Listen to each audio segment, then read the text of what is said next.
Alright, first off, we want to give all praise to Yahweh Ba'Shem, Yahweh Shai, and a salute to all the brothers and sisters scattered across the four corners, delivering this truth with sincerity, delivering the milk, feeding the flock. We good? Here we go. Today's class, we're going to be dealing with Gideon. We're going to be dealing with a couple of parables. This ain't going to really be like a heavy deal, but it's going to be, we're going to deal with pretty much, going to read through a couple chapters, dealing with Gideon, going into the book of Judges. It was 7 judges. Going into the book of Judges when Israel didn't have no king, and we'll deal with today. We're going to deal with Gideon and pull some analogies from this, because a couple times I done read the story a couple times. I done got different understandings every time, and it's probably because of different levels of anointing.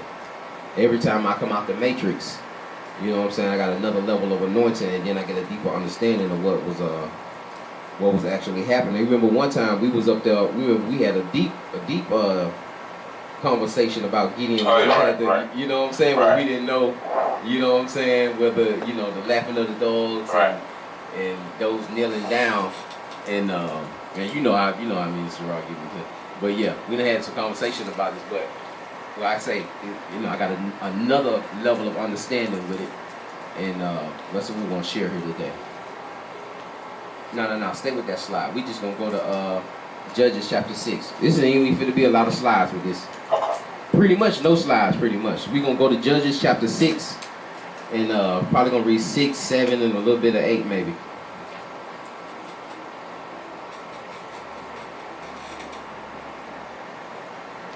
It's funny because What? never mind. Judges chapter 6 Uh-huh. and verse 1. Let's start with verse 1. Alrighty. Shalak. The book of Judges. Go ahead.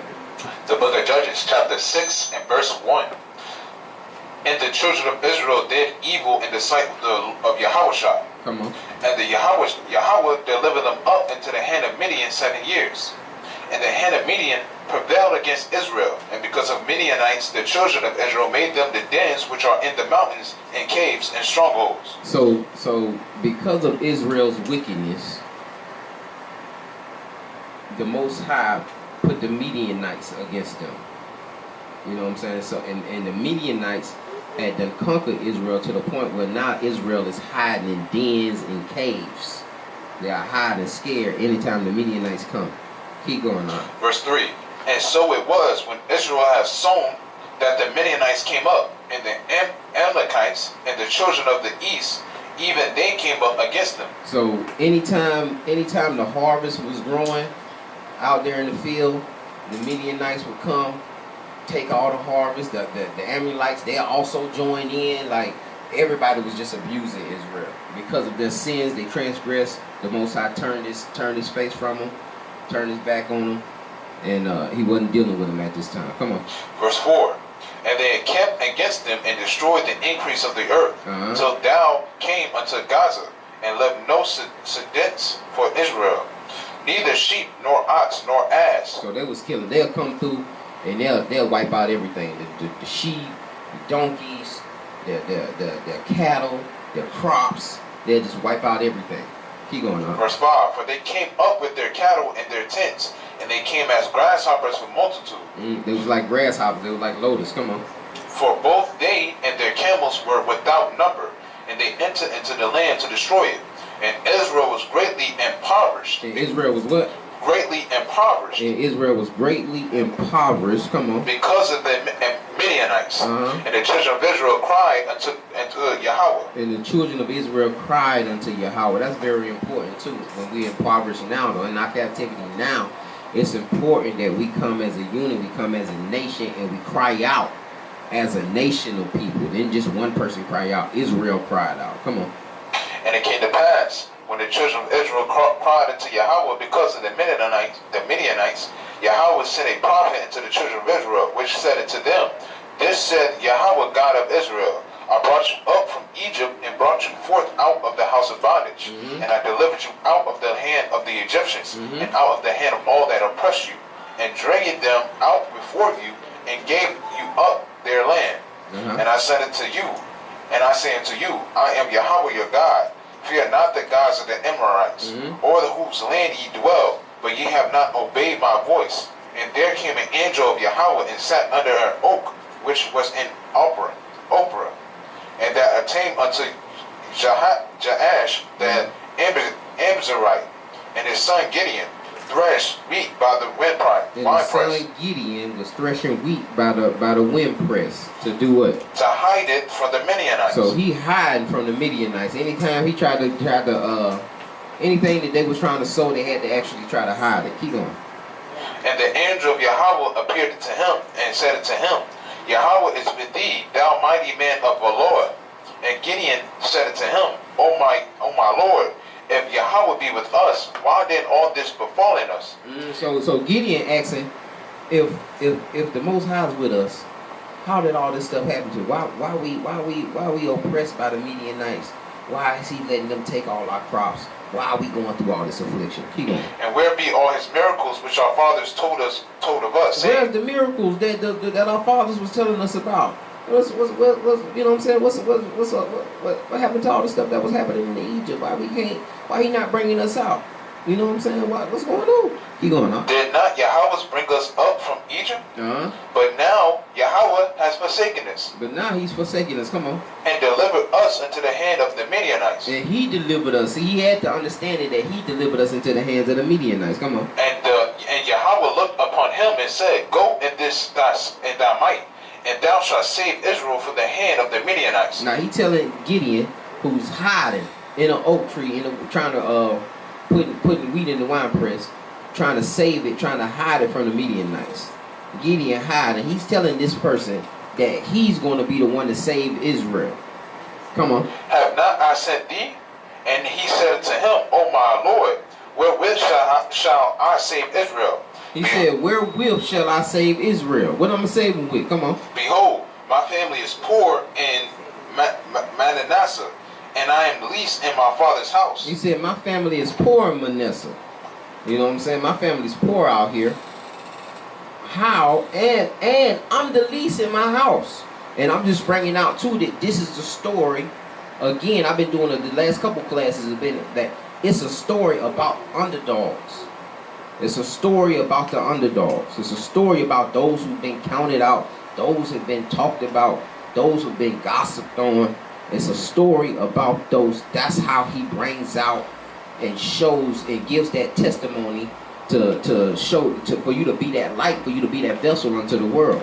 You have to be brought up from down. You can't bring nobody up who's already up. You know what I'm saying? You have to be brought down low, or you have to already be low for him to bring you up, for him to lift you up and show you forth in front of the world. So you'll have that testimony. Keep going on. My family is poor in Manasseh, and I am the least in my father's house. And Yahweh said unto him, Surely I will be with thee, and thou shalt smite the Midianites as one man. He said, surely I'll be with thee, and you can smite the Midianites as one man. You don't need no heavy numbers. You can do it yourself. If I'm with you, come on. And he said unto him, If now I have found grace in thy sight, then show me a sign that thou talkest with me. So now he's saying, if I am in good graces with you, show me a sign, which shows that Gideon had a lack of faith. You see what I'm saying? A lot of times our people want signs, and they want to see the miracles, they want to see the healing before they can actually make a move, before they actually go out here and do the work, or they're gonna need to see the miracle to continue to doing the work. But Gideon right now is showing a lack of faith, and that Gideon's pretty much a coward. He's scared. You see what I'm saying? He's scared, and he's showing that lack of faith, and that fear is a lack of faith. When Peter seen Yahweh walking on the water, and a strong wind came, him getting scared was him having a lack of faith. That was pretty much equivalent to him having a lack of faith. Him being scared, and then he began to start sinking because of his lack of faith. That fear, we know, Yahweh is not the author of fear. So that fear only comes carnally and from you having a lack of faith. Keep going on. Verse 18. Depart not hence, I pray thee, until I have come unto thee, and bring forth my present, and set it before thee. And he said, I would tarry until thou come again. And Gideon went in and made ready a kid and unleavened cakes of ephah of flour. And the flesh he put in a basket and put the broth in a pot. So now, Gideon, you know what I'm saying? He asking for a sign, and he has to give a sacrifice a kid and the unleavened cakes, and then he got to put the flesh in the basket. Keep going. And he brought it out unto him under the oak and presented it. And the angel of God said unto him, take the flesh and the unleavened cakes and lay them upon this rock. See, the Most High is actually being super generous because he's actually letting the messenger actually show him the miracle. You see what I'm saying? He ain't got to do that. He can just shoot somebody. But he's going to take the time because he knows Gideon. He's going to take the time with him, show him the miracle. Keep going. Then the angel of the Lord of Yahweh put forth the end of the staff that was in his hand and touched the flesh and the unleavened cakes. He put forth the staff that was where? In his hand. See, a lot of times too, we have to understand that he's not going to give you nothing extra. So to bring you out, to use you, for you to be that vessel, he's going to use whatever you have in your hand. God. Whatever you have right now, it's not nothing that's going to come down out the sky. Whatever you have right now, and even when in Exodus 4 with Moses, he said, asked him, what do you have? He said, I got my staff. He said, okay, well, throw the staff on the ground, turn it to a serpent, pick the staff up. Then he used that same staff to split the Red Sea and whatnot, etc. But he's going to use what you have. He's not finna give you no extra. You already have it. It's already been programmed. It's already been predestined. It's already inside of you. Whatever vessel he needs, whatever talents he needs, is already inside of you. It just needs certain things to bring that out of you. And we're going to dig into that too. Those certain things that we think is affliction or we look down on, but they're actually certain things that are used to spark us, to light that fire. Keep going on. And touched the flesh and the unleavened cakes, and there rose up fire out of the rock and consumed the flesh and the unleavened cakes. So he placed he placed the cakes down, he placed the flesh down, he hit the staff, and then fire came up, burned up the cakes, burned up the flesh. Keep going. Then the angel of Yahweh departed out of his sight. And then when Gideon perceived that he was an angel of Yahweh, Gideon said, alas, O Lord God, for because I have seen an angel of Yahweh face to face. And Yahweh said unto him, peace be unto thee, fear not, thou shalt not die. Fear not, thou shalt not die. Come on. Then Gideon built an altar unto Yahweh and called it Jehovah Shalom. Jehovah Shalom, or Yahweh Shalom, which means, you know what I'm saying, the Most High's name and peace. Keep going on. Until this day it is yet an offering for the Abiezrites. Yeah, but try your best. And it came to pass the same night that Yahweh said unto him, take thy father's young bullock, even the second bullock of 7 years old, and throw it down the altar of Baal. So his father, all because we were worshiping, Israel was worshiping other gods, worshiping Baal. So now he's telling Gideon, take your father's bull, take his calves, and go tear down your father's altar. You know what I'm saying? Keep going on. Thy father had, and cut down the grove that is by it. And cut down the grove that's by it. Keep going. And build an altar to Yahweh thy God upon the top of this rock. And then order place and take the second bullock and offer a burnt offering with wood of the grove which thou shalt cut down. Then Gideon took 10 men of his service and did as Yahweh had said unto him. And it was because Shalakia too. He had 10 servants, even though he was poor. You see what I'm saying? Even though they was impoverished. You see what I'm saying? Even though he was the least of his family, he took how many?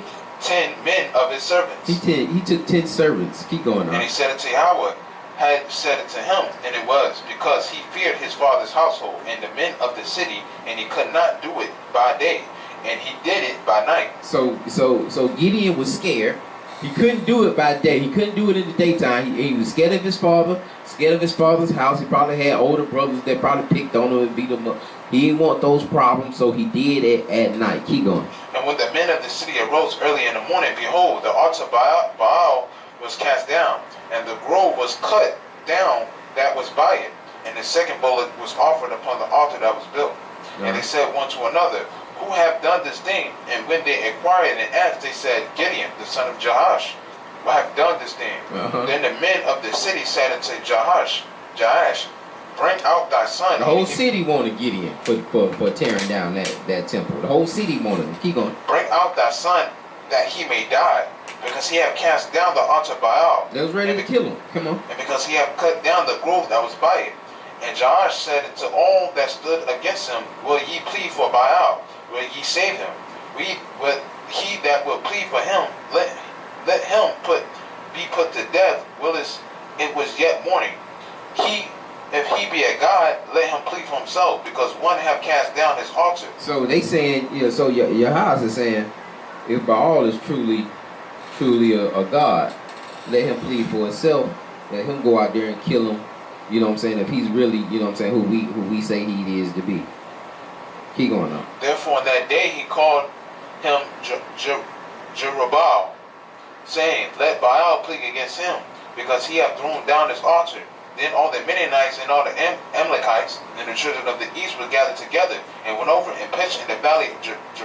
So right now, the father actually gave Gideon a name, which is what is it? Jerubbaal. Jerubbaal. Jerubbaal. And that means Baal plead. Keep going. And then, but the spirit of Yahweh came upon Gideon and blew a trumpet, and Abezar was gathered after him, and he sent messengers throughout all Manasseh, who also was gathered after him, and he sent messengers into Asher, and to Zebulun, and into Naphtali. And we got to understand too, we dealing with the northern tribe. We dealing with the northern tribe, Puerto Ricans, Latinos, Native Americans. Keep going. And they came up to meet them, and Gideon said unto God, if thou wouldst save Israel by my hand, as thou hast said, behold, I will put a fleece of wool in the floor, and the dew will be on the fleece only, and will be dry upon all the earth beside. And then shall I know that thou wilt save Israel by my hand. So Gideon now needs another sign. He done sent forth, he done sent messengers out to the other tribes. He's ready to go. He's ready to go. Before he can go, before he make a move though, he's saying he needs another sign. So he's saying, give me, I got a fleece made of wool. If I sit the fleece, I'm gonna sit it by some water. If the water ends up into the fleece, then I know that's a sign that's telling me that you are in agreement that we are finna take down the Midianites. Keep going. As thou said, and it was so, for he rose up early on the morrow and thrust the fleece together and rained the dew out of the fleece, a bowl full of water. And Gideon said unto God, let not thy anger be hot against me, and I will speak but this once. Let me prove, I pray thee, but this once with the fleece. Now let it be dry upon the fleece, and upon all the ground let there be dew. And God did so that night, for it was dry upon the fleece only, and there was dew all the ground. All over the ground. Keep going. So he got his son. Then Jerubbaal, who is Gideon, and all the people that were with him rose up early and pitched beside the well of Herod, so that the host of the Midianites were on the north side of them, by the hill of Maru and the valley. And Yahweh said unto Gideon, the people that are with thee are too many for me to give the Midianites into their hands. So Yahweh is telling Gideon, man, you done gathered all these tribes up, you done blew this trumpet for all these tribes. You got too many men with you though. You got too many men for me to deliver you out. And he's going to give the reason why there's too many men. Come on. And the people that are with thee too many for me to give to the Midianites into their hands, lest Israel vaunt themselves against me, saying, my own hand have saved me. So if you use all those people that you have right now, then Israel, you're going to juice yourself up and say, man, we saved ourselves. We look how powerful we are when we come together and we sit up here and we come together and move as a unit. We conquered those Midianites. You're going to think that you did it yourself, so you need less men. Keep going on. Now therefore go to proclaim the ears of the people, saying, whosoever is fearful and afraid, let him return and depart early from Mount Gideon. So the Most High now he's finna try your friends. He's finna prove your friends. He finna select who's gonna ride with you or who's not, and he's gonna do that pretty much like pruning a tree, pretty much like pruning fruit. Like he's pretty much finna select a certain amount of people to do his work, because if you have too many people, y'all gonna think y'all did it. So his first step was to say, if anybody is scared, y'all go ahead and go home. Keep going on. And there returned of the people 20 and 2,000, and there remained 10,000. So 22,000 left. 22,000 people left. Once it said, are you scared to do this work? You scared to go out here and fight? 22,000 said, yep, I'm scared. I ain't trying to deal with that. I'm out. And 10,000 has stayed. Keep going. And Yahweh said unto Gideon, the people are yet too many. Bring them down into the water, and I will try them for thee there. He said, I'll do what? And I will try them for thee there. He said, I'm going to try them for you there. I'm going to prove your friends. I'm going to show you who you need to be dealing with and who you don't need to be dealing with. Now he's already down to 10,000. 22,000 people done left. He's down to 10,000. Yahweh says, you still got too many people for me to lift you up. Take the people down into the water, and then I'm going to prove them. I'm going to select them from there. I'm going to tell you what to do. Keep going. And it shall be that of whom I say unto thee, this shall go with thee, the same shall go with thee. And whomsoever I will say unto thee, this shall not go with thee, and same shall not go. He says, so whoever I say shall go with you, that's who's going to go, and who I say you won't take, that's who you don't take. Keep going. So he brought down the people into the water, and Yahweh said unto Gideon, everyone that slow lappeth, down right here, slow down. and everyone that lappeth of the water with his tongue as a dog lappeth, him shalt thou set by himself. So he said, everybody who laps up the water, who licks up the water, you take them down to the water. Everyone who laps up the water like a dog, you do what? Like him thou shalt set by himself. You're going to set him by himself. Come on. Likewise, everyone that bowed down unto his knees to drink. Likewise, the same thing with everyone who bows down upon their knees to drink. Keep going. And the number of them that lappeth putting their hand to their mouth. And the number of them that lappeth putting their hand to their mouth.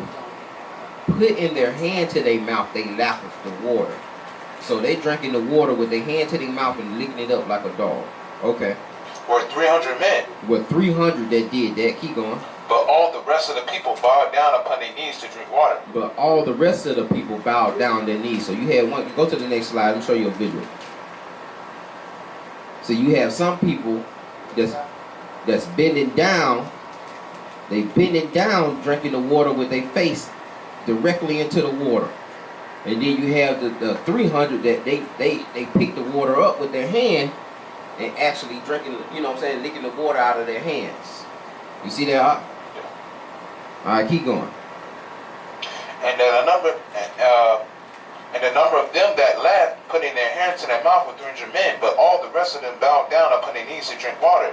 And Yahweh said to Gideon, by the 300 men that lapped, I will save you. He said, I'm going to save you with the 300 men that picked the water up, that lapped it like a dog. Come on. Will I save you and deliver the Midianites into their hand? And let all the other people go, every man into his place. Now let all the other men go into their place. Now the reason, you know what I'm saying, I'll be looking into the reason why he let those people go. If you just look at the visual. Because a lot of times people, especially coming into this truth, they'll go into this well to drink, and their face is directly into the water. So all they can see is what they can get out of it. You see what I'm saying? All they can see is what they can get out of it. They so encompassed in their thirst. They're so encompassed in their needs that all they can see is what they can get out of this truth. And they can't focus on anything else. But the 300, but the men who pick up the water, he can do two things. He can multitask. So he can deal with the problems out there in the world and get his act together, right? He can focus on those other problems and still do his calling. See those people who got their face directly into the water, they can't focus on their calling because of their thirst. They got too much focus on their thirst that they can't focus on their calling. That they can't focus on doing what Yahweh has programmed them to do, what has put them in to do. Because they're completely focused on their thirst. They can't get out of you know what I'm saying, their turmoil that they're dealing with in the world. You see what I'm saying? So they only want to do the work when the conditions are perfect. You know what I'm saying? They only want to do the work when all the bills are caught up. They only want to do the work when da-da-da. You see what I'm saying? So they can't multitask. They can't deal with the world and get things done and do what they have to do out here in the world and do the work. But that 300 who picks that water up with his hands, he can multitask. He can lap them and he focus on what he got to do. He focus on the job at hand. He still set his face to the Most High. You see what I'm saying? Keep going with that. And the Lord said it to Gideon, by the 300 men that lapped, I will save you, and deliver the Midianites into thy hand, and let all the other people go every man into his place. He said, let all the rest of them go, because you can't use those people. Those people who are completely focused on themselves and completely engulfed in their thirst, right, or in their afflictions, that are completely engulfed in it, they can't multitask, they're going to become a grief. They're going to become a burden. They're dead weight. So he's telling you to go ahead and let those people go. Go ahead and get rid of those people. I'm going to say it's an underdog story. Right. I'm only going to say it ain't a lot of chairs in here. You see what I'm saying? Even if you look in this bill, there's not a lot of chairs in here. There's only so many people we can fit in here anyway. Out the gate. It's an underdog story. It's only like every one of those seeds have to be good to get to the next level. For us to get to the next level where we got a bigger building and maybe that can fit 200, because with the limited space we have here, each seat got to be a good seat for us to get there. You see what I'm saying? Keep going, huh? So the people took virtues in their hand and their trumpets, and he sent all the rest of Israel, every man into his tent, and retained those 300 men. And the host of Midian was beneath him in the valley. And it came to pass the same night that Yahweh said unto him, Arise, and get thee down to the host, for I delivered it into thy hand. He said, arise. So after he done got his 300, that night Yahweh said unto him, Arise, get thee down unto the host, for I have delivered it down into thy hands. I done delivered you the Midianites. Go on down there, let's go get the job done. Alright, but read it. But if thou fear to go down with by a road thy servant down to the host. He said, but if you fear to go down, see, if you scared to go down there, if you still scared, because we're talking about Gideon, he's a little cowardly. He was hiding in a tree, trying to keep. So he's still scared. He needed signs upon signs. He needed 2 signs.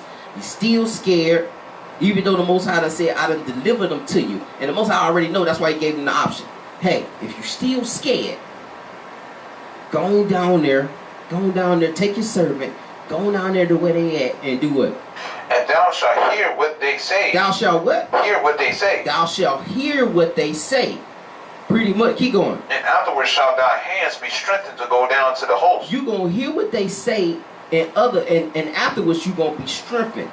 You're going to be strengthened after you hear what they say. Pretty much, go down there and listen to the gossip. Go down there and listen to what they got to say about you. Because a lot of times, people are gossip about you and say stuff about you and speak highly about you, more highly than you think of yourself. You know what I'm saying? Sometimes they'll think more highly of you than you thinking of yourself. So sometimes you'll mess around and hear that. And then you got to understand, too, that people don't talk about people. People don't gossip about people unless they have something, unless they see some kind of anointing in you, especially in this walk. You see what I'm saying? Keep going on. And Shalaki then went down with Behum his servant unto the outside of the armed men that were in the host, and the Midianites and the Amalekites and all the children of the east lay along in the valley like grasshoppers for multitude, and their camels were without number, as the sand by the sea side for multitude. So Gideon down there with his servant, it's so many people you can't even number. There's so many soldiers out there, you can't even number them. So many camels. He's out there hiding in the bushes with his servant. Keep going.